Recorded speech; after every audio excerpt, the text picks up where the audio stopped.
예, CBS 라디오 박정현 판승부 2부분을 열었습니다. 김건희 여사의 도이치모터스 주가 조작 연루 의혹, 어제 검찰이 무혐의 처분을 내리면서 오늘 국정감사에서도 이 문제를 놓고 여야가 충돌을 했죠. 한동훈 대표까지 이제 대통령실을 향해 김건희 여사 관련 의혹 조치를 요구하면서 전방위 압박을 하고 있는 모양새인데요.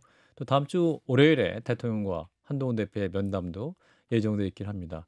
주요 정치 현안들 이분 모시고 말씀 나눠보겠습니다. 김종인 전 국민의힘 비대위원장입니다. 어서 오십시오, 위원장님. 네, 안녕하세요. 네, 두 분도 인사 나눠주십시오. 자, 일단은 어제 검찰이 김건희 여사의 도이치모터스 주가 조작 관련 그 혐의에 대해서 불기소 처분을 내렸습니다. 이게 4년 6개월 만에 이제 검찰이 결과를 발표한 건데 위원장님 어떻게 결과 들으셨습니까? 뭐 사실은 뭐 얘기한 대로 결과가 나왔다고 봐요. 예. 지금 뭐 검찰에서 조사를 했다고 그러지만 검찰이 법 해석을 자기 나름대로 그냥 허변한 그걸로 종교를 질 수밖에 없는 거니까. 예. 뭐 지금 현재 같은 상황에서 다른 결론이 나올 거라는 건 기대할 수가 없지 않았나 이렇게 봐요. 다른 결론이 나올 걸 기대할 수 없었다. 네. 그러면 그 말씀은 이미 어떤 무혐의나 불기소 처분을 내가 향해 보기에는 이미 무혐의를 허기서 조사를 하지 않았나 이렇게 생각을 해요.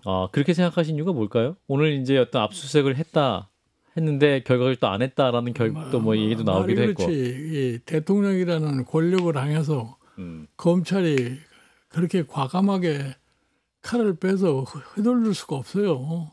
우리나라에서의 검찰의 현실이 그런 건데 뭐 어떡할 거예요. 그럼 지난 4년 6개월 동안 그러면 검찰은 수사를 안 했던 걸까요? 그냥 뭐 하는 신용만 내고서 지금까지 지나왔던 거 아니겠어요? 네? 예를 들어서 지금 문재인 정부 시절에 발단이 어디서 됐냐면은 소위 윤석열 당시 총장과 이제 법무부 장관의 그런 갈등 구조 속에서 서로 상대방의 약점을 갖다 들춰내기 위해서 시작된 게 아니겠어요? 네? 그러니까 그때도 제대로 수사를 할 수 있는 상황이 아니었고 더군다나 지금 윤석열 대통령이 대통령으로 취임한 이후에는 검찰이 자기 스스로가 그 문제를 갖다가 어떻게 해결하려고 하는 그런 의욕이 없었다고 나는 생각을 해요. 그렇군요. 그러니까 여론에 의해서 마지못하게 지금 수사를 했다고 했는데 그 결론이니까 벌써 이미 다 나 있는 상황에서 수사를 하는 모습만 보여줬던 거라고 나는 봅니다. 그래서 이제 오늘 국정감사에서 이창수 서울중앙지검장이 김 여사에 대한 압수수색 영장을 청구하지 않았다 해갖고 비판 여론이 커지고 있는데 이제 그 국민들이 그럼 이 수사 과정에 대해서 좀 납득을 할 수 있을까요? 어떻게 판단하십니까? 아니 국민이 납득하느냐 하는 거고 검찰이 무혐의 처분한 거고는 그건 별개의 사항이라고 봐요. 그런가요? 예. 근데 이제 한동훈 대표는 어떠한 이 문제를 정치적으로 봤을 때 국민들이 납득할 만한 결과가 나와야 한다 이렇게 언급했기 때문에 그럼 다음 주 초에 이제 어떤 대통령과의 만나면 이 문제가 분명히 나올 거 아니겠습니까? 내가 보기에는 이 수사 결과에 대해서 한동훈 대표가 대통령한테 뭐라고 특별하게 할 얘기가 없을 거예요. 내가 보기에. 그런가요? 자기도 뭐 검찰 출신인데 검찰에서 일단은 하여튼 뭐 무혐의 판결을 났는데 그걸 갖다가 어떻게 뭐 뒤집을 수도 없는 건데 대통령한테 가서 얘기한다고 해서 그게 바꿔줄 수 있는 상황이 아니라고 합니다. 위원장님 그렇게 보시는데 이제 현재 검찰이 이제 권력의 임기 중반 정도인 대통령 가족을 기소하기는 현실적으로 어려웠을 거다라고 말씀하시는데 여러 이전의 기울백도 그렇고 이번에 주가 조작 의혹도 그렇고 유죄 의심 정황들이 많잖아요. 그럼 국민들이 검찰 어쩔 수 없었겠지 하고 받아들여야 되는지 이거 어떻게 해야 됩니까? 이거? 내가 보기에 국민이 그래 받아들여지는 않을 거예요. 그러니까 검찰의 소위 무혐의 판단하고 국민이 느끼는 거하고는 건 큰 차이가 있으라고 생각을 해요.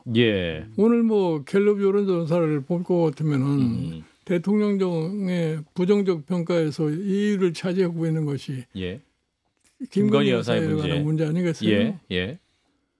그러니까 지금 사실은 이 정부가 국민의 여론을 어떻게 수용을 하느냐 하는 것 문제에 대해서 좀 심각하게 고민을 해야 되는데 지금 이 정부를 볼 것 같으면은 그런 소위 고민이라는 건 저는 없다고 생각을 해요. 뭐 예를 들어서 지난번 총선에서 국민의힘이 엄청난 소위 패배를 보지 않았어요. 그러고 나서도 지금 한 6개월이 지났는데 정부의 무슨 일반적인 시책이나 태도에 있어서 변화를 보이지 않는 겁니다. 예. 그렇기 때문에 지금 최근에 와서 각종 여론조사 기관에서 볼 것 같으면 각종 여론조사 기관이 조사한 일에 최저치를 갖다 보이고 있는 그런 양상이라고 봐요. 예. 내가 보기에는 이게 상당히 심각한 문제인데 지금 집권 세력이 이 심각한 문제에 대한 인식이 제대로 안 돼 있다고 나는 생각합니다. 예. 왜 인식을 못 할까요? 인식을 못 하는 게 아니라 인식을 안 하려고 그러는 거지. 일부러 인식을 안 하고 일부러 나는 안 덮고. 하고 그러니까 정치라고 하는 것이 지금 사실 자유민주주의 국가에서 예. 선거에 패하고 날 것 같으면 선거의 패인을 갖다 정확하게 분석을 해가지고서 예. 거기에 대한 반응을 보여줘야지 국민이 다시금 그 정부나 소위 당에 정당. 대해서 예. 생각을 하게 되는데 그러한 모습을 전혀 보이지 않기 때문에 여론이 계속해서 지금 떨어질 수밖에 없는 거 아니겠어요? 예. 나는 이렇게 보면은 지금 현재 대통령에 대한 소위 긍정평가를 보고 부정평가를 이렇게 볼 것 같으면은 실패한 정권의 마지막 단계에 나타나는 현상이 지금 이미 나타나고 있지 않나 이렇게 생각을 해요. 아하, 실패한 정권의 마지막 단계 현상이 나타나고 있다. 아, 구체적으로 어떤 게 있을까요? 그러니까 지금 사실은 집권한 지 2년 반 반 정도밖에 되지 않았잖아요. 예. 2년 반밖에 되지 않았는데 지금 여론조사를 볼 것 같으면은 아주 최저치를 계속 예. 유지하고 있기 때문에 예. 그게 사실은 심각한 일이라고 생각을 해요. 예를 들어서 대통령제하에서 과거의 우리나라 경험을 볼 것 같으면은 참 4년 지나서 이렇게 마지막 해에 들어가 볼 것 같으면은 되게 지지도가 떨어질 수밖에 없는 거라고요. 레임덕 상황도 오게 되고. 그런 현상이 지금 너무 빨리 온 거지. 아하, 그렇군요. 그럼 어떻게 해야 되나요? 지금 집권 반이 안 되는데 2년 반 이상 남았는데. 말씀하신 4년 차 거의 뭐 5년 차 초입의 현상이 지금 나타나고 있는데 저는 그냥 정치 뉴스를 안 봐야 되는 건지 어떻게 됩니까? 이거? 그 답답한 건 뭐냐면 예. 나는 국민의힘이라는 거는 마지 못해서 지금 아무 말도 못하고 있는 그런 형편인 것 같은데 예. 사실은 대통령께서 그거에 대한 인식을 철저하게 하셔야 되는데 예. 대통령이 그거에 대한 인식을 하려고 안 하는 것 같아. 왜 안 하실까요? 사실은 뭐 여론조사 수치가 보고가 될 것이고 지금 뭐 선거 결과도 받아보실 것이고 다른 특별한 방도가 없다고 생각하는 거죠. 나는 내가 솔직하게 얘기해서 예. 지난번 총선이 끝나고서 며칠 안 돼서 야당 대표를 초청해가지고서 만나는 걸 보고 예. 앞으로 그러면 계속 자주 만나자 하는 이런 얘기까지 하지 않았어요? 맞습니다. 예. 그래서 기본적으로 국정 운영에 대한 자세가 바뀌지 않느냐 이렇게 생각을 하는데 그 이후에는 오히려 더 옛날과 똑같은 방향으로 가버리니까 그러니까 이 여론은 자체가 변경이 될 수가 없어요. 그래서 이제 다음 주에 그 한동훈 대표가 이제 대통령을 만나면서 세 가지를 요구할 것이다. 이를테면 김건희 여사의 공개 행보 중단을 요구했고 이제 대통령실의 인적 쇄신을 요구하고 있고 또 하나는 관련 의혹 규명을 협조해라. 뭐 이걸 세 가지를 공식 제안한다고 하는데 이것이 어떤 국정 전환의 계기가 될 수 있을까요? 내가 보기에 예. 단독 회담을 한다고 그래서 예. 특별한 결과가 나오지 않을 거라고 봐요. 지금 사실은 한동훈 지금 대표가 예. 그 세 가지 요구를 하는 거는 네. 사전적으로 나는 이런 요구를 갖다 한다 했는데 막상 만나서 봤을 때 아무 결과가 안 나타날 것 같으면은 예. 결과서 그 책임은 대통령한테 돌아가는 수밖에 없는 거죠. 그러면 사실상 대통령과 만나면서 할 말을 미리 공개적으로 선언한 상황에서 어차피 결과가 안 나오면 자기에겐 책임이 없다라는 걸 수도 의도하는 그런 상황이에요. 책임이 없다는 게 아니라 예. 한동훈 대표로서는 대통령을 갖다가 설득할 수 있는 여러 가지 저희 자료를 준비를 해야 되는 거죠. 왜 내가 이런 요구를 하는 거라는 거를. 예. 근데 과거에 한동훈 대표고 지금 대통령과의 검찰 시절에 이 상하 관계를 놓고 봤을 적에 막상 단독 면담을 했을 적에 한동훈 대표가 과감하게 그러한 요구를 다 관철하려고 노력할 수 있겠느냐 하는 것은 나는 그냥 회의적으로 생각을 해요. 20년간 검사 후배였기 때문에 이재용 의원님. 저는 뭐 사실 제가 드리고 싶은 질문을 우리 앵커님께서 해주신 건데 예. 그 세 가지 뭐 요청 아닌 요청, 이제 압박을 가하는 거잖아요. 그리고 그 외에도 뭐 여러 가지가 있었습니다. 뭐 의정 갈등 해결에 대한 얘기도 꾸준히 한동훈 대표는 해왔고, 근데 거기에 대한 답변을 가지고 나오셔라라는 것이 이제 이 한동훈 대표의 의지였던 것 같은데, 대표님 말씀 들으면은, 위원장님 말씀 들으면 이제 그런 건 없을 것 같다라고 말씀하셨잖아요. 그럼 그것이 이제 사실이라고 치면 그 향후의 한동훈 대표의 행방은 어떻게 해야 될 것 같습니까? 아니 나는 그렇게 봐요. 이 문제가 지금 어제 오늘의 문제가 아니라 지금 계속 대표에 나오는 문제 아니에요. 이거를 시정할 수 있었다면 대통령께서 이미 오래전에 시정을 했을 거예요.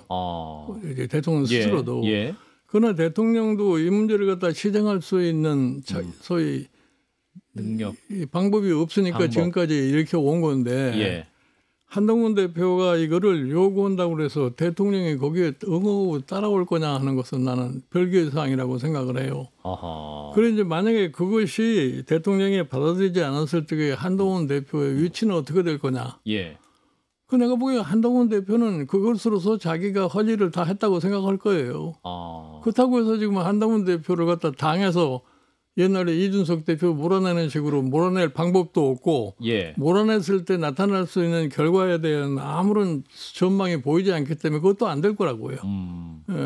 그러니까 결국 가서 당도 그렇고 대통령도 그렇고 국민들로부터 별로 그렇게 크게 호응을 받는 결과는 나는 없으리라고 생각해요. 그러면 이거 그냥 이대로 지지율은 계속 또 내려가고 국정 동력은 이런 상태가 지속되는 수밖에 없는 거죠.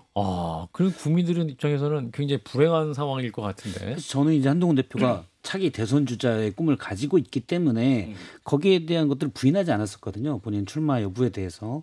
그래서 국민 눈높이를 맞춰야 되고 그래서 당에서도 이번에 보선 끝난 다음에 쇄신을 얘기했거든요. 저도 이번에 만약 단판에서 대통령이 받아들일 가능성은 전무하다. 그럼 한동훈 대표가 할 일은 일단 쇄신해야 되는데 국정은 대통령이 잡고 있고 그러면 일단 액션을 취할 수 있는 건 특검 정도밖에 없거든요.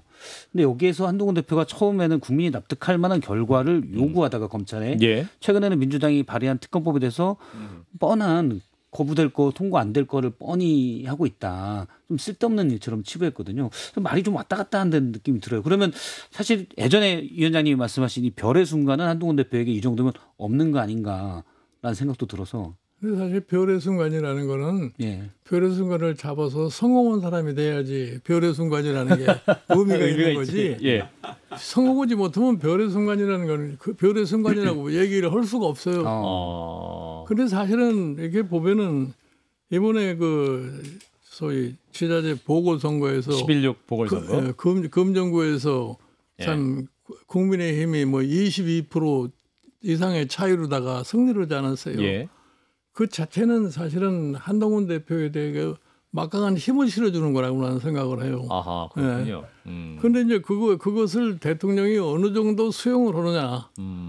사실 내가 보기에는 한동훈 대표하고 윤석열 대통령은 전에도 잠깐 얘기 드렸지만 서로 상호 우전 관계에 있는 거예요. 윤석열 대통령이 성공을 해야지 그다음에 사실 한동훈 대표도 자기 목표를 갖다가 실현할 수 있는 거고 그러기 위해서는 한동훈 대표가 당을 잘 끌고 대통령을 서포트해야지 대통령도 남은 임기 동안은 잘할 수 있을 거 아니에요. 이게 지금 잘못됐을 경우에 지금 이 민주당에서 내는 소위 제3차 김건희 특검을 갖다가 제출했을 때 그래서 거부권이 또 생산이 될 건데 제 의결을 할 때 어떠한 현상이 나타날 거라는 것을 지금 사전적으로 아무도 장담을 못 할 거예요. 그 이번에 이탈표 4표보다 더 나올 수도 있다. 아마 경우에 따라서는 그럴 수도 있는 거죠. 지금 정치인이라는 것은 민심에 대해서 굉장히 민감한 사람들인데 이 민심을 갖다가 거역해가지고서는 나중에 어떻게 될 거라고 하는 것에 대해서 아마 심히 고민을 할 수밖에 없을 거예요. 그렇군요. 무슨 한동훈 대표가 의도적으로 우리 찬성하자 하는 그런 얘기는 할 수가 없겠지만 결국 그 의원들 개개인은 어떻게 생각하는지를 통제를 할 수가 없지 않아요? 그렇군요. 뭐 한동훈 대표 입장과 상관없이 국민의힘 내부의 의원들이 민심을 보고 왜 이런 말씀을 드리냐면은 지난 2016년에 박근혜 대통령 탄핵 시절에 사실은 63명이라고는 당시에 새누리당 의원들이 예. 탄핵에 찬성을 하지 않았어요. 예. 그리고 사실은 탄핵을 발의했던 당시에 민주당도 꼭 탄핵을 갖다 하고 싶은 생각이 갖지는 않았었어요. 그런데 촛불이 하도 험한 소리를 자꾸 하니까 예. 심지어는 국회도 다 없애버리자 하는 이런 식으로 나오니까 의원들이 그런 형태로 쏠릴 수밖에 없는 거예요. 예. 그러니까 기본적으로 이 민주사회에서 가장 중요한 것은 민심에 역행을 해가지고서는 절대로 안정적으로 갈 수 없다는 것을 인식을 해야 됩니다. 예.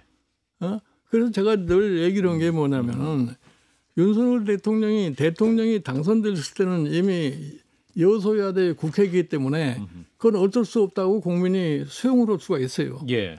그런데 2년이 지난 후에 선거를 했는데 거기서 완전히 또 망해버렸기 때문에 총선에서 이제는 국민이 지금의 우리의 뜻을 갖다가 받아들이지 않을 것 같으면은 우리는 도저히 당신네들을 지지할 수 없다 이렇게 된 거 아닙니까? 예.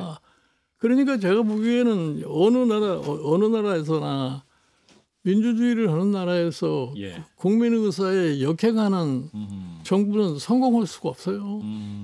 그래서 지금 핵심적으로 대통령 지지도가 낮은 이유 중에 하나가 김건희 여사의 이제 행보 때문인데, 그래서 이제 한동훈 대표는 김건희 여사 대외 활동 중지하시면 좋겠다, 행보 중단하면 좋겠다, 이걸 제안할 가능성이 높은데, 위원님 어떻게 보십니까? 김건희 여사가 행보를 앞으로 어떤 식으로 해야지 좀 국민들의 마음이. 지난번에도 제가 여기 와서 예. 그런 얘기를 했는데 예. 김건희 여사 스스로가 대통령의 성공을 위해서 자기가 자제를 하는 게 가장 좋은 건데 예. 그 자제를 못할 것 같으면 결국은 대통령이 그 자제를 시킬 수 있는 그런 힘을 행동을. 가졌어야 되는데 예. 이것도 안 되고 저것도 안 될 것 같으면은 도저히 해결할 방법이 없는 거죠. 그럼 2년 3개월 그냥 계속 이렇게 가야 되는 건가요? 그래서 사실은 뭐 어떻게 보면은 예. 나도 과거에 대통령과 대통령 소위 영부인. 부인에 대한 예. 관계를 스스로도 경험해 본 사람인데 예. 사실은 제일 중요한 게 뭐냐면은 대통령의 부인 되시는 분이 내가 우리 대통령을 꼭 성공한 대통령을 만들고 국민의 존경받고 지지받는 대통령을 만들어야 되겠다는 것 같으면은 엄청난 자제력을 갖다가 발동을 해야 돼요. 자제. 본인 스스로가. 스스로. 근데 그게 지금 안 되기 때문에 여러 가지 복잡한 문제가 생겨나는 거 아니에요? 왜 자제 못 하시죠? 김건희 여사? 글쎄요, 나는 그거는 개인의 인품에 관한 사항이니까 예. 구체적으로 뭐라고 얘기할 수 없는데 예. 내가 개인적으로 느끼기에는 우리 김건희 여사가 대통령을 당선시키는데 자기도 엄청난 기여를 했다고 생각을 하는 거예요. 지분이 있다. 본인이. 예. 그러니까 자기도 그 권력을 갖다가 어느 정도 향유할 수 있는 그런 입장에 있다고 생각하지 않나 나는 그렇게 봐요. 예. 저 질문이 하나 있는데요. 아까 이제 위원장님께서 말씀하셨을 때 대통령이 이제 성공한 대통령으로 만들어야지만이 한동훈도 미래가 있다라는 취지의 말씀을 하셨는데 사실 지금 아까 말씀하셨던 금정 그 선거 결과를 봐도 그렇고 또 언급하셨던 오늘 아침에 나왔던 여론조사도 그렇고 보면 이제 미래 권력에 대한 그러니까 대통령에 대한 신뢰는 많이 떨어진 것 같고 소위 말하는 우리 지지층에서조차도 결국엔 그 이제 한동훈 대표 내지는 국민의힘으로 뭔가 좀 해보자라고 이렇게 힘을 실어주시는 것 같은데 이제 아까 하시는 말씀과 이게 좀 배치가 되잖아요. 왜냐하면 이게 소위 말하는 당정 분리 내지는 뭐 차별화 이렇게 가야지만이 또 한동훈 대표한테 그렇게 요구할 수도 있어 보이는데 예. 지금 2년 3개월 6개월 남은 시점에서 이런 게 너무 빠르지 않느냐라는 말씀을 하시는 분들도 많긴 합니다. 그래서 위원장님이 보시기에는 지금 시기적으로 봤을 때 한동훈 대표 내지는 국민의힘이 지금 차별화 내지는 당정 분리를 하는 게 가능한지 또 해야 되는 건지 그거에 대해서 묻고 싶습니다. 그래서 내가 언젠가 이런 얘기를 했어요. 차별화를 하기에는 시기가 너무 빠르다. 그래도 4년 차쯤 들어갔을 때에 그때 차별화를 해도 그때 가서 해야지 너무 예. 성급하게 하다가는 예. 당정 간의 마찰로 인해 가지고 서로가 다 좋지 않은 상황에 갈 수밖에 없다는데, 근데 지금의 상황은 뭐냐면 워낙 민심이 나빠요.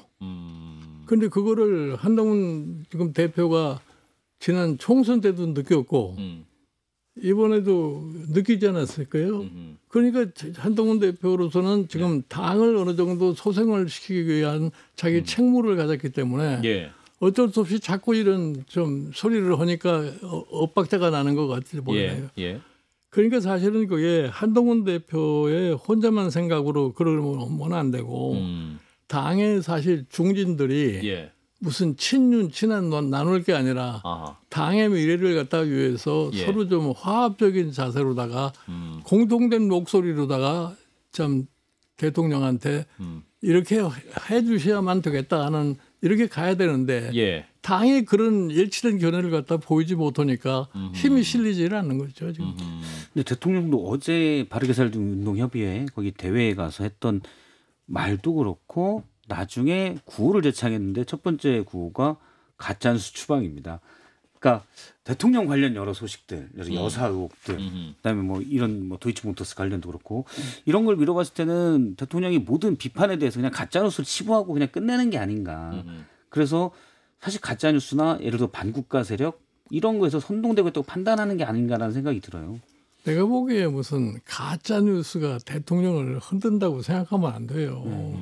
실질적으로 국민의 지금 의사가 제대로 이렇게 반영이 된다고 생각을 해야 될 거 아니에요. 왜냐면은 내가 대통령께서 그걸 좀 분명하게 구분할 줄 알아야 되는데 지난번 총선이 끝나고 난 다음에 당 대표 선거 때 사실은 대통령이 한동훈이가 대표가 된다는 거를 별로 탐탁하게 생각하지 않았기 때문에 예. 처음에 아무 의사도 없는 원희룡을 데려다가 대표 출마를 시키지 않았어요. 예. 그러니까 대통령 생각에는 내가 원희룡을 밀으니까 일반 당원들이 원희룡을 갖다가 시켜줄 거다고 생각한 거야. 예. 그러나 정반대 현상이 생겨난 거 아니에요. 예. 내가 그때도 얘기를 했습니다마는 그 당시에 한동훈 대표 제외하고 나서 나머지 세 사람의 대표 경선자들은 예. 본인의 능력으로서는 당선될 수 있는 능력이 없는 사람들이었다. 예, 말씀 잠깐 여기서 멈추고 입으로 넘어가도록 하겠습니다. 잠시만요.